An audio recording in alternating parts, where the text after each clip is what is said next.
Jammu and Kashmir మీద Pakistan army chief 2-3 రోజుల క్రితం విషం చిమ్మారు. విద్వేషపూరితమైన వ్యాఖ్యలు చేశారు. పాకిస్తాన్ చీఫ్ జనరల్ అసీం మునీర్ కాశ్మీర్ సోదరులను మేము వదిలేయలేమని అంటూ భారత్ మీద అక్కసు వెళ్లగక్కారు. కాశ్మీర్ సోదరుల కోసం నిరంతరం పోరాడుతుంటామని కూడా ఆయన అన్నారు. అంతేకాదు, కాశ్మీర్ మాకు జీవనాడి లాంటిదని అన్నారు. ఆయన వ్యాఖ్యలు అలా చేశారో లేదో కొద్ది రోజుల్లోనే ఈ ఉగ్రదాడి జరిగింది. అంటే దీని వెనుక పాకిస్తాన్ ప్రేమేమి ఉందా అన్న కోణంలో చర్చ సాగుతోంది.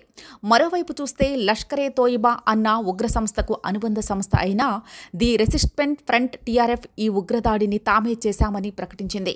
ఇక పాక్ చరిత్ర చూస్తే కొన్ని దశాబ్దాలుగా కాశ్మీర్లో సీమాంతర ఉగ్రవాదాన్ని ప్రోత్సహిస్తూ వస్తోంది అన్నది ఉంది. అంతేకాదు, కాశ్మీర్లో జరిగే ఉగ్రదాడుల్లో లష్కరే తోయిబా, జైషే మహమ్మద్, హిజ్బుల్లా వంటి ఉగ్రవాద సంస్థలు ఎప్పుడూ పాలుపంచుకుంటూ ఉన్నాయి. వాటిని పాక్ మద్దతు ప్రోత్సాహం ఉన్నాయని కూడా చెబుతారు.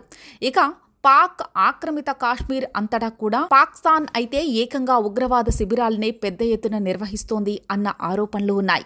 నిజానికి చూస్తే కాశ్మీర్ లోపల అయితే ఉగ్రవాదులు తగ్గిపోయారు అని చెప్పాలి. అయితే పాక్ నుంచి వచ్చిన ఉగ్రమూకలే ఇంకా కాశ్మీర్లో ఉన్నాయని పోలీసులు, భారత ఆర్మీ గుర్తించి చెబుతోంది. అలాంటి వారి సంఖ్య 70 నుంచి 80 మంది దాకా ఉందని అంటోంది.